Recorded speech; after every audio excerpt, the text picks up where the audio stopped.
नमस्कार दोस्तों। 2023 और 24 में टैक्स पेयर को 9 साल बाद कुछ राहत मिली है। बजट के इस मौसम में हम आपको कई ऐसे टैक्स के बारे में बताएंगे जिनकी आज कल्पना भी नहीं की जा सकती है। कभी स्तन ढकने पर टैक्स लगा है? ये सच है। यह टैक्स कहीं और नहीं बल्कि भारत में ही लगता था। इसी तरह दाढ़ी रखने पर भी टैक्स लगता था। अब तो न्यूजीलैंड की गायों की डकार पर भी टैक्स लगाने की तैयारी चल रही है। अगर आप भी इन टैक्सों के बारे में जानना चाहते हैं तो इस वीडियो को लाइक, शेयर, कमेंट और सब्सक्राइब करना ना भूलें, क्योंकि हम ऐसे ही रोचक वीडियोस आपके लिए लाते रहते हैं। स्तन ढकने पर टैक्स। 19वीं शताब्दी में केरल के त्रावणकोर के राजा ने कथित निचली जाति की महिलाओं के स्तन ढकने पर टैक्स लगाया था। इसमें एजुआ, थिया, नाडर और दलित समुदाय की कई महिलाएं शामिल थी। इन महिलाओं को अपने स्तन ढकने की इजाजत नहीं थी। ऐसा करने पर उन्हें भारी टैक्स देना पड़ता था। आखिरकार नांगेली नामक की एक महिला के कारण त्रावणकोर की महिलाओं को इस टैक्स से मुक्ति मिली। नांगेली ने यह टैक्स देने से इनकार कर दिया। जब एक टैक्स इंस्पेक्टर उसके घर पहुंचा तो नांगेली ने टैक्स देने से इनकार कर दिया। इस टैक्स के विरोध में उसने अपने स्तन काट दिए। ज्यादा खून बहने के कारण उसकी मौत हो गई और इसके साथ ही राजा को यह टैक्स खत्म करने के लिए मजबूर होना पड़ा। खिड़कियों पर टैक्स। साल 1696 में इंग्लैंड और वेल्स के राजा विलियम तृतीय ने खिड़कियों पर टैक्स लगाया था। इसमें लोगों को खिड़कियों की संख्या के हिसाब से टैक्स देना पड़ता था। राजा का खजाना खाली था और उसकी हालत सुधारने के लिए उसने यह तरकीब अपनाई। जिन घरों में 10 से अधिक खिड़कियां होती थी उन्हें 10 सीलिंग टैक्स देना पड़ता था। इससे बचने के लिए कई लोगों ने अपनी खिड़कियों को ईंटों से कवर कर दिया, लेकिन इससे उनका स्वास्थ्य प्रभावित होने लगा। आखिरकार 156 साल बाद 1851 में जाकर यह टैक्स प्रथा खत्म हुई।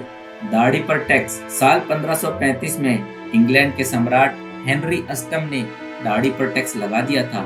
यह टैक्स आदमी की हैसियत के हिसाब से लिया जाता था। हेनरी अष्टम के बाद उनकी बेटी एलिजाबेथ प्रथम ने नियम बनाया कि 2 हफ्ते से ज्यादा दाढ़ी पर टैक्स लिया जाएगा। मजेदार बात यह है कि अगर टैक्स वसूली के वक्त कोई घर से गायब मिले तो उसका टैक्स पड़ोसी को देना होता था। 1698 में रूस के शासक पीटर द ग्रेट ने भी दाढ़ी पर टैक्स लगाया था। दाढ़ी बनाने पर टैक्स देना पड़ता था। वह रूस के समाज को यूरोपीय देशों की तरह आधुनिक बनाना चाहते थे। कुंवारों पर टैक्स। रोम में 9वीं सदी में बैचलर टैक्स लगता था। इसे रोम के सम्राट अगस्टस ने शुरू किया था। इसके पीछे मकसद शादी को बढ़ावा देना था। अगस्टस ने साथ ही उन शादीशुदा जोड़ों पर भी टैक्स लगाया था जिनके बच्चे नहीं थे। यह टैक्स 20 से 60 साल की उम्र तक के लोगों को देना होता था। 15वीं सदी में बैचलर टैक्स के दौरान ऑटोमन साम्राज्य में भी था। इटली के तानाशाह बेनितो मुसोलिनी ने भी 1924 में बैचलर टैक्स लगाया था। यह टैक्स 21 से लेके 50 वर्ष की आयु के बीच के अविवाहित पुरुषों पर लगाया जाता था। यूरिन पर टैक्स। हाँ, आपने सही सुना है, यूरिन पर टैक्स। प्राचीन रोम में यूरिन को काफी महंगी चीज माना जाता था। इसका इस्तेमाल कपड़े धोने और दांत साफ करने के लिए होता था। इसकी वजह यह थी कि इसमें अमोनिया होता था। रोम के राजा वेस्पेशियन ने पब्लिक यूरिनल में यूरिन के डिस्ट्रीब्यूशन टैक्स की व्यवस्था की थी। जब उनके बेटे टाइटस ने इस पॉलिसी पर सवाल उठाया तो वेस्पेशियन ने उसकी नाक पर एक सिक्का लगा दिया और उससे कहा, मनी डजंट स्टिंग, यानी पैसों से दुर्गंध नहीं आती है। आत्मा पर टैक्स सुनकर आप लोगों को भी हंसी आ रही होगी, पर यह सच है।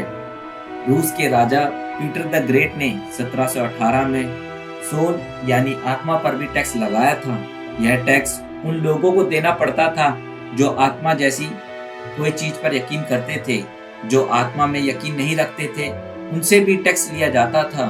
उनसे धर्म में आस्था न रखने का टैक्स लिया जाता था, यानी सभी को टैक्स देना होता था।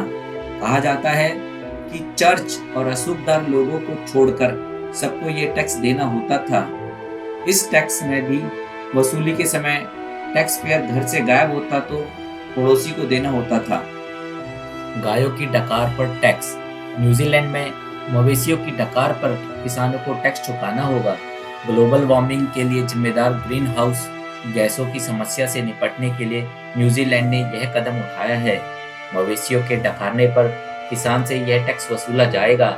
न्यूजीलैंड में ग्रीन हाउस की समस्याओं में पशुओं की डकार का सबसे ज्यादा योगदान है।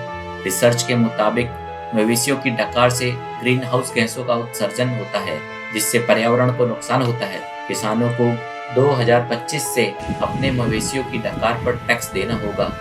इस योजना के जरिए वसूले गए टैक्सों को किसानों के लिए रिसर्च, विकास और सलाहकार सेवाओं में लगाया जाएगा। इस वीडियो में इतना ही। मिलते हैं अगले वीडियो में। धन्यवाद।